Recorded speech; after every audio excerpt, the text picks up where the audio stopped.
The German Peasants War. Great Peasants War or Great Peasants Revolt was a widespread popular revolt in the German-speaking areas of Central Europe from 1524 to 1525. It failed because of the intense opposition of the aristocracy, who slaughtered up to 100,000 of the 300,000 poorly armed peasants and farmers. The survivors were fined and achieved few if any of their goals. The war consisted, like the preceding Bundschuh movement and the Hussite Wars, of a series of both economic and religious revolts in which peasants and farmers, often supported by Protestant clergy, took the lead. The German Peasants' War was Europe's largest and most widespread popular uprising prior to the French Revolution of 1789. The fighting was at its height in the spring and summer of 1525. The war began with separate insurrections, beginning in the southwestern part of what is now Germany and neighboring Alsace, and spread in subsequent insurrections to the central and eastern areas of Germany and present-day Austria. After the uprising in Germany was suppressed, it flared briefly in several Swiss cantons. In mounting their insurrection, peasants faced insurmountable hurdles. The democratic nature of their movement left them without a command structure and they lacked artillery and cavalry. Most of them had little, if any, military experience. In combat they often turned and fled, and were massacred by their pursuers. The opposition had experienced military leaders, well-equipped and disciplined armies, and ample funding. The revolt incorporated some principles and rhetoric from the emerging Protestant Reformation, through which the peasants sought freedom and influence. Historians have interpreted the economic aspects of the German Peasants' War differently, and social and cultural historians continue to disagree on its causes and nature. Background. In the 16th century, many parts of Europe had common political links within the Holy Roman Empire, a decentralized entity in which the Holy Roman Emperor himself had little authority outside of his own dynastic lands, which covered only a small fraction of the whole. At the time of the Peasants' War, Charles V, King of Spain, held the position of Holy Roman Emperor. Aristocratic dynasties ruled hundreds of largely independent territories within the framework of the empire, and several dozen others operated as semi-independent city-states. A German church under the control of the princes would not be able to tax them as the Roman Church did.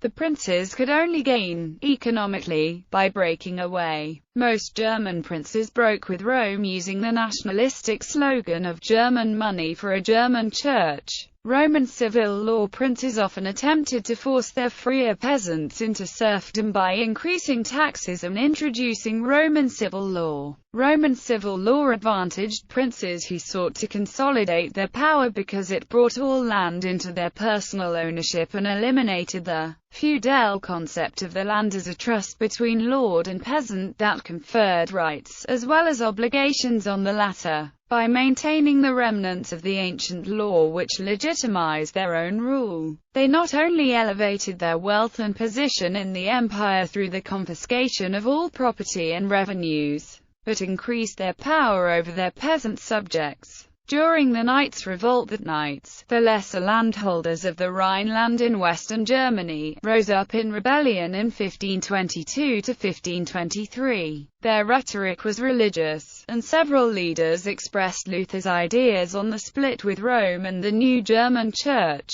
However, the Knights' Revolt was not fundamentally religious. It was conservative in nature and sought to preserve the feudal order. The Knights revolted against the new money order, which was squeezing them out of existence. Luther and Munzer. Martin Luther, the dominant leader of the Reformation in Germany, took a middle course in the Peasants' War. He criticized both the injustices imposed on the peasants, and the rashness of the peasants in fighting back. He also tended to support the centralization and urbanization of the economy. This position alienated the lesser nobles, but shored up his position with the burghers. Luther argued that work was the chief duty on earth, the duty of the peasants was farm labor and the duty of the ruling classes was upholding the peace. He could not support the peasant war because it broke the peace. an evil he thought greater than the evils the peasants were rebelling against. He also criticized the ruling classes for their merciless suppression of the insurrection. Luther has often been sharply criticized for his position. Thomas Munzer was the most prominent Protestant minister who supported the demands of the peasantry, including political and legal rights. Although Munzer was a religious leader, politically he showed less interest in religious questions than in the social position of the people. Munzer's theology contained powerful mystical and apocalyptic elements that formed the basis of his support for the peasants. As the war developed, he focused more and more on non-religious themes. During the war, Munzer traveled from province to province offering leadership and encouragement. He became the main leader of the peasantry in Saxony. Diarmaid McCulloch argues that the role of Munzer has been exaggerated for political reasons.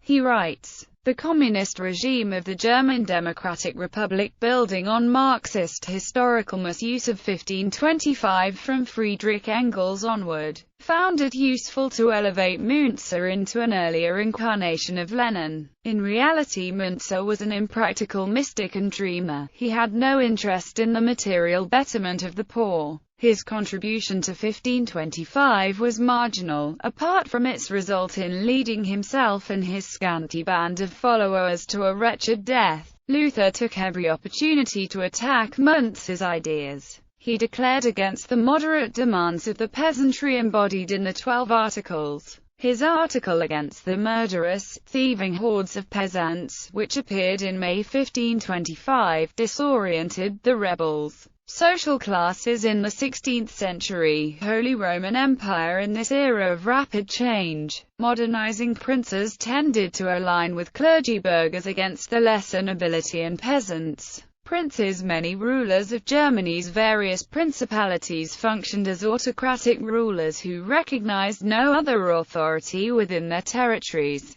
Princes had the right to levy taxes and borrow money as they saw fit. The growing costs of administration and military upkeep impelled them to keep raising demands on their subjects. The princes also worked to centralize power in the towns and estates. Accordingly, princes tended to gain economically from the ruination of the lesser nobility, by acquiring their estates. This ignited the Knights' Revolt that occurred from 1522 through 1523 in the Rhineland. The revolt was suppressed by both Catholic and Lutheran princes who were satisfied to cooperate against a common danger, to the degree that other classes, such as the bourgeois, might gain from the centralization of the economy and the elimination of the lesser nobler territorial controls on manufacture and trade. The princes might unite with the burghers on the issue. Lesser nobility. The evolving military technology of the late medieval period began to render the lesser nobility militarily obsolete. The introduction of military science and the growing importance of gunpowder and infantry lessened the importance of heavy cavalry and of castles. Their luxurious lifestyle drained what little income they had as prices kept rising. They exercised their ancient rights in order to wring income from their territories. In the north of Germany, many of the lesser nobles had already been subordinated to secular and ecclesiastical lords. Thus, the dominance over serfs was more restricted. However, in the south of Germany their powers were more intact. Accordingly, the harshness of the lesser nobler treatment of the peasantry provided the immediate cause of the uprising. The fact that this treatment was worse in the south than in the north was the reason that the war began in the south. The knights became embittered as their status and income fell, and they came increasingly under the jurisdiction of the princes, putting the two groups in constant conflict. The knights also regarded the clergy as arrogant and superfluous, while envying their privileges and wealth. In addition, the knights' relationships with the patricians in the towns was strained by the debts owed by the knights. At odds with other classes in Germany, the lesser nobility was the least disposed to change. The lesser nobility and the clergy paid no taxes and often supported their local prince. Clergy. The clergy in 1525 were the intellectuals of their time. Not only were they literate, but in the Middle Ages they had produced most books. Some clergy were supported by the nobility and the rich, while others appealed to the masses. However, the clergy was beginning to lose its overwhelming intellectual authority. The progress of printing and the expansion of commerce, as well as the spread of Renaissance humanism, raised literacy rates. According to Engels, Engels held that the Catholic monopoly on higher education was accordingly reduced. However, despite the secular nature of 19th-century humanism, 3 centuries earlier Renaissance humanism had still been strongly connected with the Church. Its proponents had attended church schools. Over time, some Catholic institutions had slipped into corruption. Clerical ignorance and the abuses of simony and pluralism were rampant. Some bishops, archbishops, abbots and priors were as ruthless in exploiting their subjects as the regional princes. In addition to the sale of indulgences, they set up prayer houses and directly taxed the people. Increased indignation over church corruption had led the monk Martin Luther to post his 95 Theses on the doors of the castle church in Wittenberg, Germany, in 1517, as well as impelling other reformers to radically rethink church doctrine and organization. The clergy who did not follow Luther tended to be the aristocratic clergy, who opposed all change, including any break with the Roman Church. The poorer clergy, rural and urban itinerant preachers who were not well positioned in the church, were more likely to join the Reformation. Some of the poorer clergy sought to extend Luther's equalizing ideas to society at large. Patricians. Many towns had privileges that exempted them from taxes, so that the bulk of taxation fell on the peasants. As the guilds grew and urban populations rose, the town patricians faced increasing opposition. The patricians consisted of wealthy families who sat alone in the town councils and held all the administrative offices. Like the princes, they sought to secure revenues from their peasants by any possible means. Arbitrary road, bridge, and gate tolls were instituted at will. They gradually revoked the common lands and made it illegal for peasants to fish or to log wood from these lands. Guild taxes were exacted. No revenues collected were subject to formal administration, and civic accounts were neglected. Thus embezzlement and fraud became common, and the patrician class, bound by family ties, became wealthier and more powerful. Burghers. The town patricians were increasingly criticized by the growing burgher class, which consisted of well-to-do middle-class citizens who held administrative guild positions or worked as merchants. They demanded town assemblies made up of both patricians and burghers, or at least a restriction on simony and the allocation of council seats to burghers. The burghers also opposed the clergy, whom they felt had overstepped and failed to uphold their principles. They demanded an end to the clergy's special privileges, such as their exemption from taxation, as well as a reduction in their numbers. The burgomaster now owned both his workshop and its tools, which he allowed his apprentices to use, and provided the materials that his workers needed. Engels cites, to the call of Luther of rebellion against the Church, 2 political uprisings responded. First, the one of lower nobility, headed by Franz von Sickingen in 1523, and then, the Great Peasants War, in 1525. Both were crushed, because, mainly, of the indecisiveness of the party having most interest in the fight, the urban bourgeoisie. Plebeians. The plebeians comprised the new class of urban workers, journeymen, and peddlers. Ruined burghers also joined their ranks. Although technically potential burghers, most journeymen were barred from higher positions by the wealthy families who ran the guilds. Thus their temporary position devoid of civic rights tended to become permanent. The plebeians did not have property like ruined burghers or peasants. Peasants. The heavily taxed peasantry continued to occupy the lowest stratum of society. In the early 16th century, no peasant could hunt, fish, or chop wood freely, as they previously had,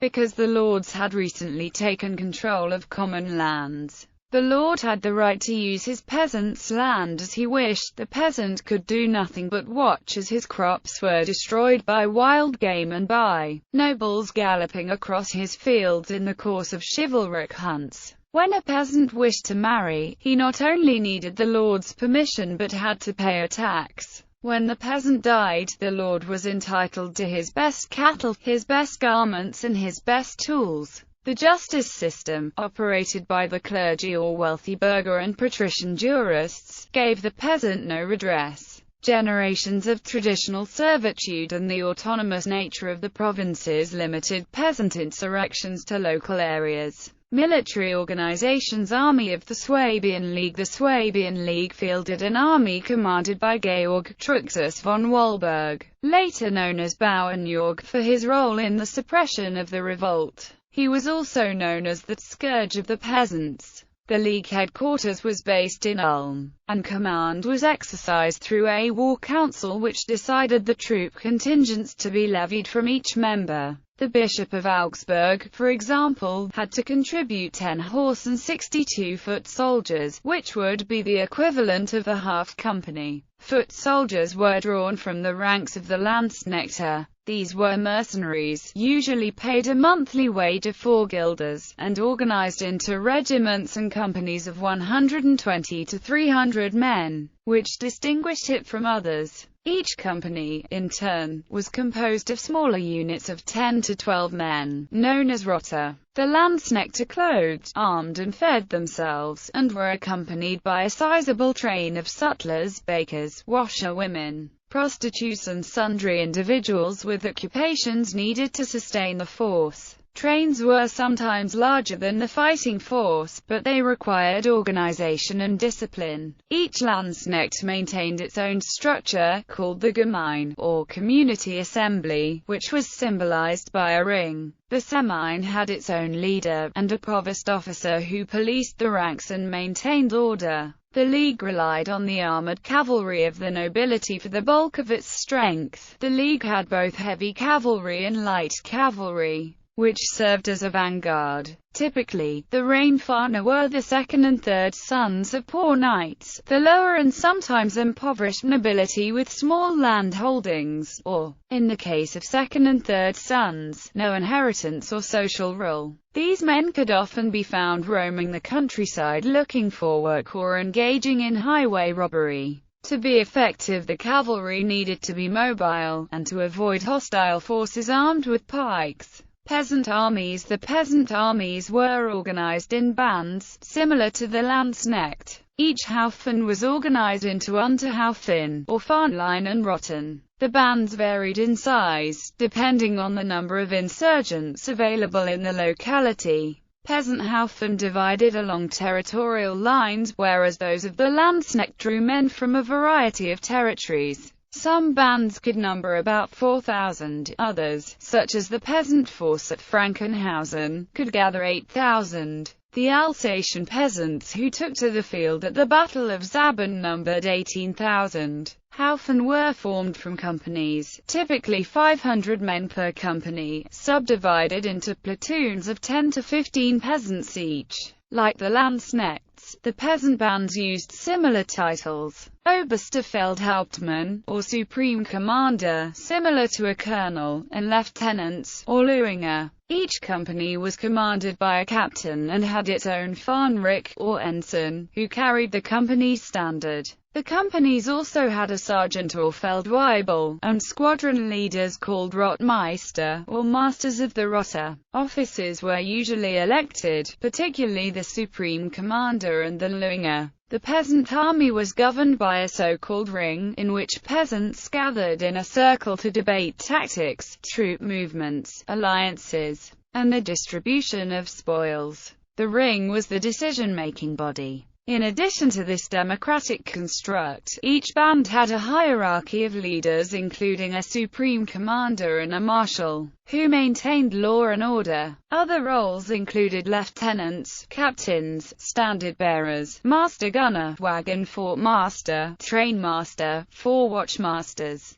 4 sergeant majors to arrange the order of battle, a Bible for each company, 2 quartermasters, farriers, quartermasters for the horses, a communications officer and a pillage master. Peasant resources. The peasants possessed an important resource, the skills to build and maintain field works. They used the wagon fort effectively, a tactic that had been mastered in the Hussite wars of the previous century. Wagons were chained together in a suitable defensive location, with cavalry and draft animals placed in the center. Peasants dug ditches around the outer edge of the fort and used timber to close gaps between and underneath the wagons. In the Hussite wars, artillery was usually placed in the center on raised mounds of earth that allowed them to fire over the wagons. Wagon forts could be erected and dismantled quickly. They were quite mobile, but they also had drawbacks. They required a fairly large area of flat terrain and they were not ideal for offense.